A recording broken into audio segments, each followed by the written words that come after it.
First glance, I gotta say I love the graphic. It looks hard, it looks crazy. Do love the fact that they definitely captured a lot while also canceling a lot less. I love everything about it. Switched up the game from screen, we ain't standing. Transfer superstars with the fabric, we imprinted. Transfer superstars, yeah, we tinted. What's up, superstars? In today's video, we're going to be showing you guys how to create this graphic design with the stipple effect. And why a stipple effect? Because we're actually going to be printing this out for DTF. And that's not just all. We're going to be slapping this on a black shirt, making a wearable, breathable design. But sadly, this is not going to be sellable. We're only making this for the purpose of showcasing how much detail you guys could get on a graphic, but making a shirt as breathable as it gets. So let's get started. In today's tutorial, we'll be teaching you how to add a stipple effect to your design, especially for those doing DTF printing. This tutorial will also guide you on how to apply a black knockout, step-by-step instructions on creating a stipple pattern, basic image techniques like adjusting levels and curves, adding texture to your title, and more. To help you understand, the stipple effect adds texture and depth to designs, especially in DTF printing, giving them a handcrafted look. It creates smooth shading between light and dark areas and controls ink for sharp, clean prints. If you want detailed, eye-catching designs, it's a great technique. In Photoshop, the stipple effect uses small dots to add texture and shading, often used in illustrations, typography, and other graphic elements for an artistic feel. So, let's start the tutorial. Here's our design, and what we'll do now is recreate it and show the step-by-step process to achieve a design like this, as well as demonstrate the process of applying the stipple effect. All right, let's create a new document size 12 inches by 15 inches and set the background to black, since the design we're going to create has a black background. Now place your main image in the document and rasterize it to ensure it's editable. Once that's done, create a duplicate of the image. This duplicated layer is what we'll convert into a smart object. By doing this, you'll be able to make non-destructive edits to the image. Next, double-click on the Smart Object icon in the duplicated layer. You'll notice a new tab opening up. This is where you can freely edit the image. Here, we'll adjust the levels and curves to fine-tune the contrast, brightness, and overall tone of the image, giving it that polished look before we move forward with further effects. By pressing E for the eraser tool and selecting a soft brush, we can begin removing the background of our image. This will help us create a smoother transition around the sharp edges of the main subject. We can also extend the canvas of our image by pressing C, which will give us more space to work with and make it easier to erase the background without feeling constrained.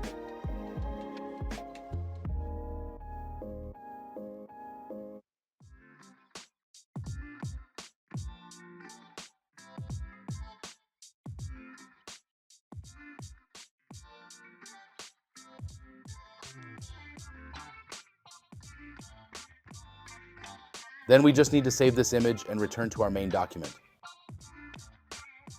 Next, we will resize our main image and position it appropriately so that we can proceed to the next step, which involves adding the typography design or title. Adding text to our design is important because it makes the message clear and easy to understand. It also enhances the overall appearance, directing the viewer's focus. Choosing the right fonts can create a connection and make the design more impactful.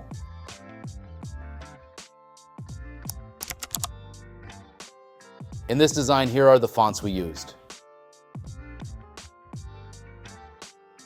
In this design, we'll use red and white to match the main image. Red adds energy while white provides balance, ensuring the text stands out and is easy to read. You can edit your title as desired by going to the character panel, where you can adjust the font size, tracking, baseline, and more to suit your design needs. Now, we're ready to add texture to our title. In this design, we'll apply a grunge texture to our title. You can find many grunge texture references online, and a lot of them are free to use.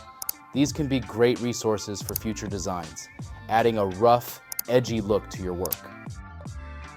To start, simply upload your grunge image into the document. Be sure the layer you want to apply the grunge effect to is selected and align the grunge image above it. In the Layers panel, with the grunge image layer selected, right-click and choose Create Clipping Mask. This will clip the grunge texture to the title. To make the white color of the title stand out, Set the grunge image's blending mode to multiply, which will darken the texture while keeping the white areas of the title visible. After setting the blending mode, adjust the level to fine-tune the contrast of the grunge texture. Moving the sliders will help control the brightness and shadows, making the texture blend smoothly with your title. To make the title more visible and readable, you can add a layer style like drop shadow. This will enhance depth, making the title stand out from the background. You can also adjust the shadow's opacity for a subtle or bold effect, depending on what fits your design best.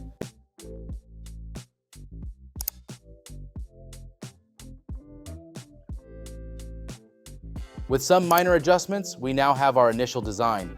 Don't forget to save your progress and export it as a JPEG or PNG. Then we can proceed to create our stipple effect pattern. Let's open a new document with dimensions of 500 pixels by 500 pixels. Then, add a new layer, go to Edit Parse Fill, and change the drop-down menu to white.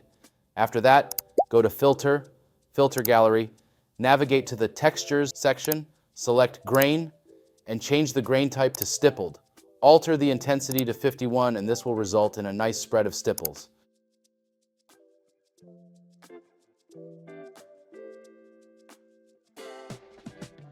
We need to repeat the process a couple more times.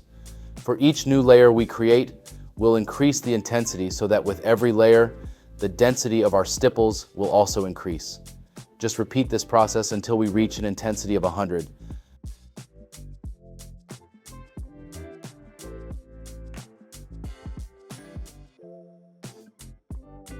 You can round it off by duplicating the last layer by pressing Ctrl+J until we have 10 layers. Next, hold Shift and click on the first layer to select all the layers, then change the blending mode to Multiply. This will render the white background transparent, so each pattern layer builds upon the last. Then, press Ctrl+T to transform all layers by 200% to soften the hard square pixels, making them larger and giving them a pen-drawn look. Click and drag each layer in random directions to offset the dots so they don't overlap.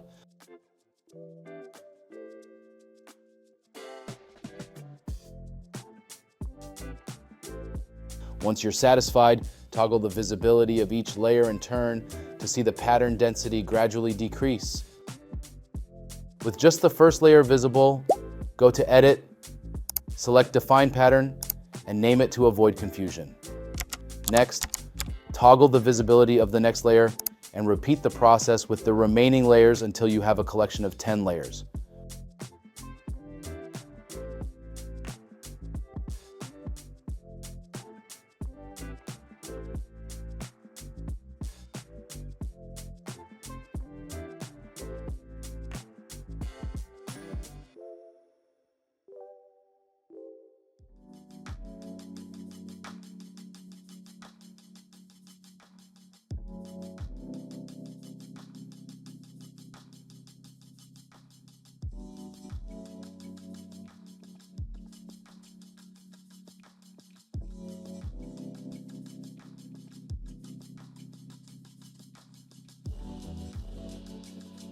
When you're done, let's return to our design. Now, let's create a duplicate layer of our image by pressing Ctrl+J. Next, add a black and white adjustment layer and a posterize adjustment layer. Then, select the duplicated layer, go to Filter, then Blur, then Gaussian Blur. Adjust the blur value to around 3 to 5 pixels. This should be enough to smooth the outlines from the posterizing effect without losing too much detail. Feel free to adjust the black and white layer to achieve your desired look. Others suggest that minimizing gray areas will make the colors of your design stand out more clearly once it's knocked out. Head back to the posterize adjustment layer and change the number of levels. Since we've created 10 stipple patterns, set the levels to 10. Now add a new layer. Then select the magic wand tool by pressing W. In the top toolbar, change the tolerance to 0, deselect anti-alias and contiguous, but make sure sample all layers is enabled. Starting with the lightest tone, use the magic wand tool to click and load the selection. Then go to Edit, then Fill. In the Fill settings, Change the drop-down menu to pattern and select the lightest dot pattern you created. Next, click on the slightly darker tone and fill it with the next lightest pattern. Continue this process, selecting each posterized level and filling it with gradually darker dot patterns. As you do this, you'll see your image transform into a stipple illustration.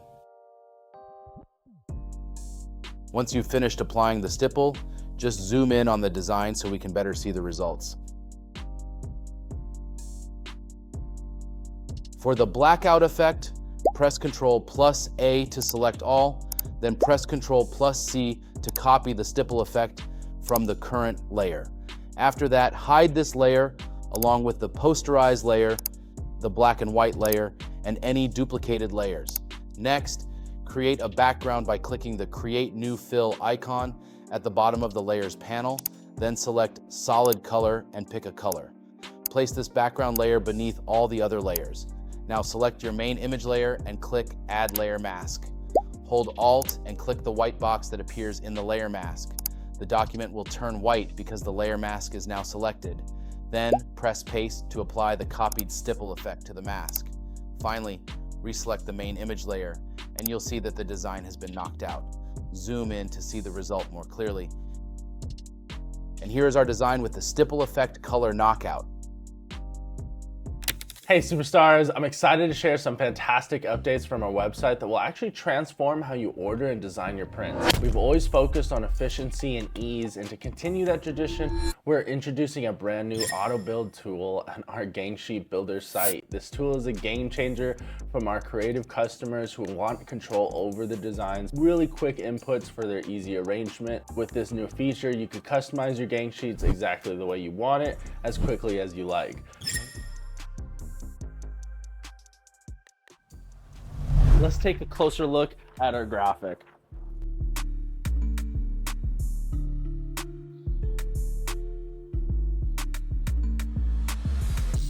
All right, guys, let's take a closer look here.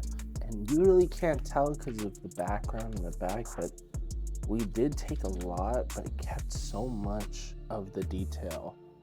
And I'm actually very excited to showcase this on a shirt because you guys need to see this. The stipple effect did really, really well.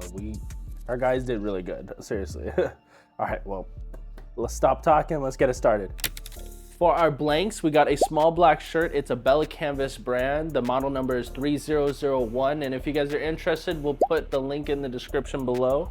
For our heat press, it's a dinosaur already basically because of how many times we've used it, but it holds up. It is reliable, a fan favorite for all our videos. It's the Heat Master Prisma. And honestly guys, with the 16x20 layout and the 10-inch pullout, makes it very easy for us to thread the shirts. Did I say we could thread shirts? Yes, we did. So definitely, if you guys are even interested in this, definitely look in the link description below. But we're gonna get started and get a little bit closer on towards our heat press here.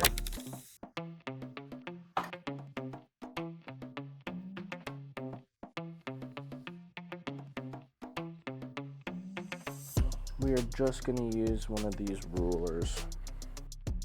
We've also made a video of these rulers. If you guys are interested, definitely take a look at it.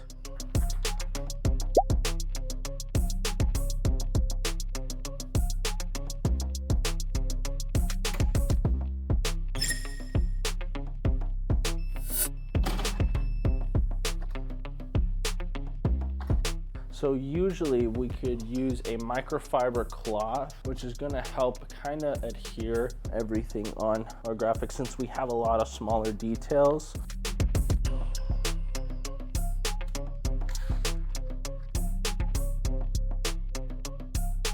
We did that one, looks good. We're just gonna put our matte finishing sheet on it just to give it more of a screen printed feel. Adding more texture to the graphic.